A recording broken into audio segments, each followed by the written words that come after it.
सुबह बखैर और जय मसीह की। खुदा की तारीफ और उसकी हमद हो। दोस्तों, आज के खूबसूरत सुबह के लिए खुदा के नाम को मुबारक कहते हैं। और मैं पादी सलमान यूसुफ आप सब लोगों को नाने बका में खुशामदीद कहता हूं। और मेरे भाई मेरी बहन, आइए हम अपने सिरों को खुदा के हजूर झुकाएं और दुआ करें, और इस ईमान के साथ कि हम इसी तरह से एक घराने की सूरत में मिलकर खुदा उनके नाम को इज्जत और जलाल देते रहें और उसके नाम की तमजीद करते रहें। और आइए अपने सिर को खुदा के हजूर झुकाएं और दुआ करें। खुदा बाप, खुदा बेटे और खुदा रूल कुद्स के नाम में आमीन। खुदा जलील कदूस मेहरबान आसमानी बाप, हम तेरा शुक्र अदा करते हैं और इल्तिजा करते हैं कि तेरा राम और तेरी बुजुर्गी हमारी जिंदगियों पर जारी और सारी रहे। और खुदा तो हमारी सुबह की इस सारी रियासत पर अपने कबूलियत की निगाह कायम करना, और तेरी शफकत हम सबों के चौगिर्द बनी रहे, खुदावन यीशु के नाम में आमीन। खुदाम की तारीफ हो। और दोस्तों, हम खुदाम की प्रस्तिश और उसकी ताजीम करते हैं कि खुदावन हर रोज़ हमें एक नई सुबह अदा करते हैं, हर रोज़ हमें ये मौका फराहम करते हैं, ये लम्हात देते हैं ताकि हम खुदावन की हजूरी में आएँ और उसके नाम को इज्जत और जलाल दें और खुदावन ही के नाम की महिमा का बयान करें। और आज जब हम यहाँ पर मौजूद हैं खुदावन के नाम को इज्जत और जलाल देने के लिए, तो क्वायर के साथ मिलकर एक बड़ा ही खूबसूरत ज़बूर नंबर 5, यहोवा मेरियां बातां दे उत्ते अपना कंन तू धर, जो मेरे दिल दियां सोचां ध्यान उन्हां ते अपना कर। और आइए मिलकर खुदाम के नाम को मुबारक कहेंगे और खुदाम की प्रस्तिश और उसकी ताजीम में बड़ा ही खूबसूरत गीत है, और ज़बूर नंबर 5 गाते हुए खुदाम की तारीफ और उसकी सताइश करेंगे। हालेलुया।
की शुक्रगुजारी हो इस खूबसूरत ज़बूर के लिए। और ज़बूर नंबर 5 एक इंतहाई खूबसूरत ज़बूर है जो भी हमने क्वायर के साथ मिलकर गाया, और मैं यकीन करता हूँ कि यकीनन आप सब लोगों ने इस ज़बूर के वसीले से बरकत पाई है। और दोस्तों, आइए अपने सिरों को हम खुदा के हुज़ूर में झुकाते हुए उसकी तिलावत को सुनने के लिए ख़ुद को तैयार करें।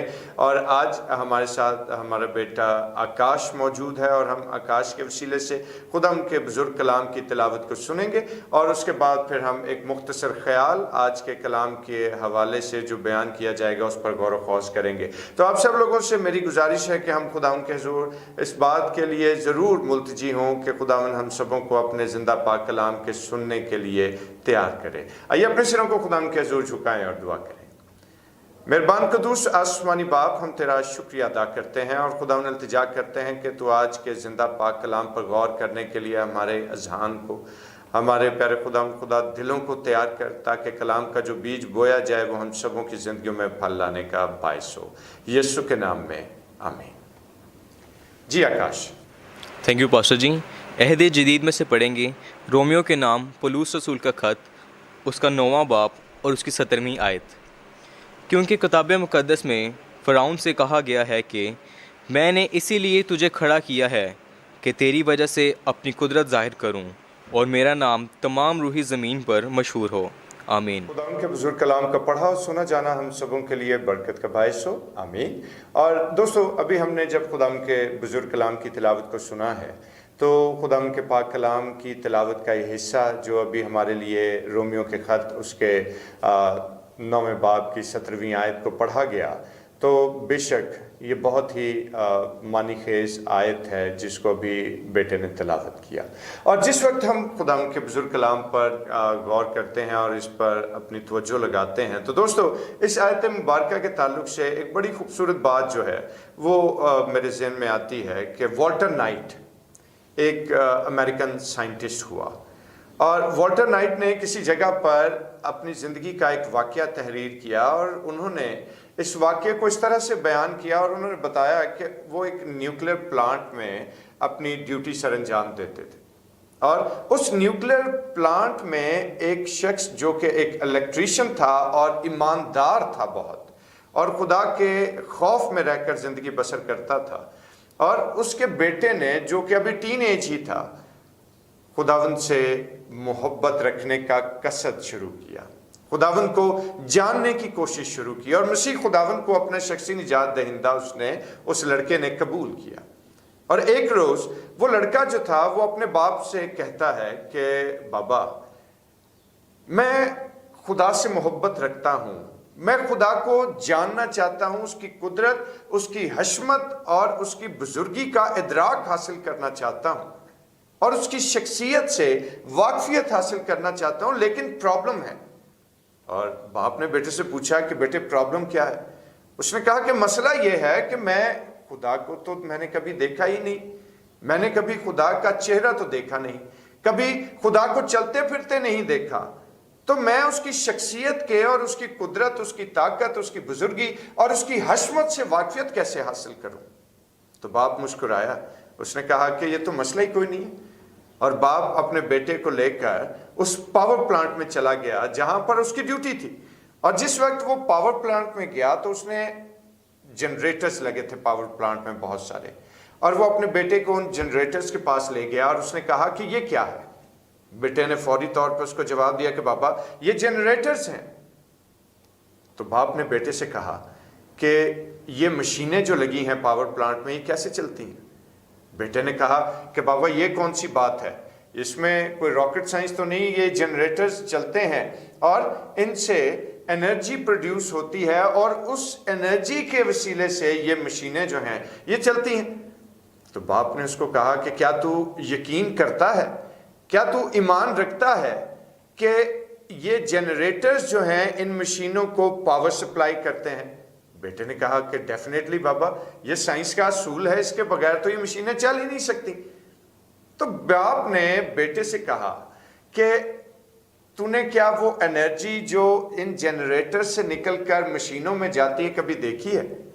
بیٹے نے کہا کہ نہیں بابا، وہ کیسے مجھے دکھائی دے سکتی ہے، کیونکہ وہ تو ایک انرجی ہے، ایک قوت ہے، الیکٹریسٹی ہے، اور اس کو میں اپنی نیکڈ آئی سے تو نہیں دیکھ سکتا، اور نہ ہی وہ مجھے دکھائی دے سکتی ہے۔